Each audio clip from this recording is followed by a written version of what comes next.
भुटाननि न'फ्रा बिराद सिस्टेमाव गोजा गारि दोननाय मानायफ्राबो नै बेसेबां सिस्टेमाव खिन्थु इन्डियाननिब्लाथाय ओरैबायदि इनडिसिप्लिन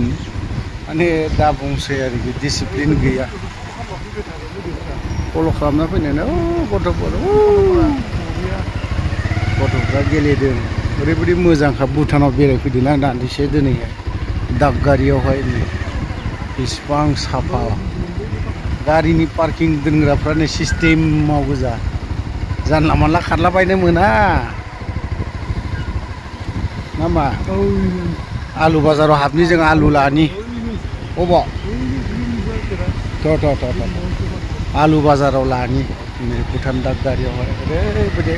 कनस्ट्राक्शनाव दंजोबो मा नाम ग्रीन बाउन्टी नामा मैगं नायनि आलु जेबो लाङा बिनिफ्राय आलुल' लांगोन आलु लांनो फैदों एसे लादो ओमफ्राय भुटाननि माबा माबि लाखाजोब्बाय भुटाननि आलुल' लांखानायसैलै जेबो लांखा व्हाट इज दिस लाव फाख्रा सिख्रा लाव बियो माने ओरैबायदि गोलावखा दा बुंसै चलो आलु नायनोसै आलुआ 35 थाखाल' केजि बावहाय नै थाजा आलु ओमफ्राय बेखौथ' जाया जाहैबाय बेखौ बे बेन्दोंखौ जों जाया जाहैबाय जोंनाव मेल्ला दं ओमफ्राय ओरैहाय मा दङथाय मा जिनिस थाइबें थां माथां हाबा मा दिंखिया राजा ना मा जाखो बेलाय देन्जार गिदिर दिंखियाया नै बा फांसेयानो बोथिसे औ थसेयानो बोथिसेखा नै ओमफ्राय आरोबाव बेलाय माथो कैप्सिकम ना ये की बुस्तु ये क्या है कैप्सिकम भूटान का हाँ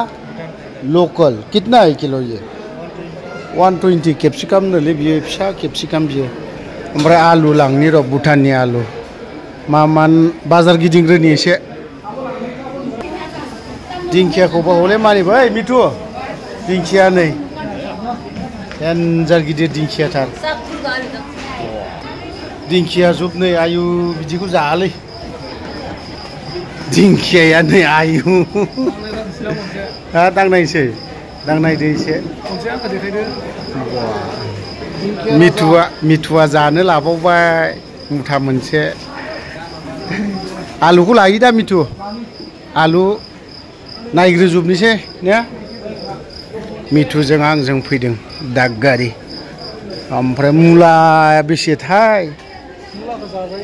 मुलाया जाजागोन नैबे मा जिनिस बियो हा बेसेबांथाय केजि बिबा बे मा जिनिस माथाय बे भुटाननि दिंखिया ना माथाय बियो आसरित एफा गिदिर बियो दिंखियाया थौस लकेल जायगानि दिंखिया बेखौ जाजायो बेखौ जाफेराखैलै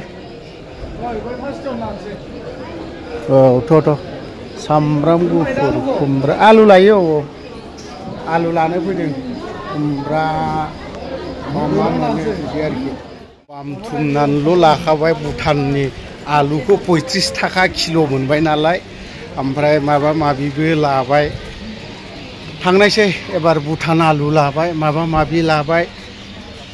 पुलिसनियावसो सोंनांगोन ना मागोनथाय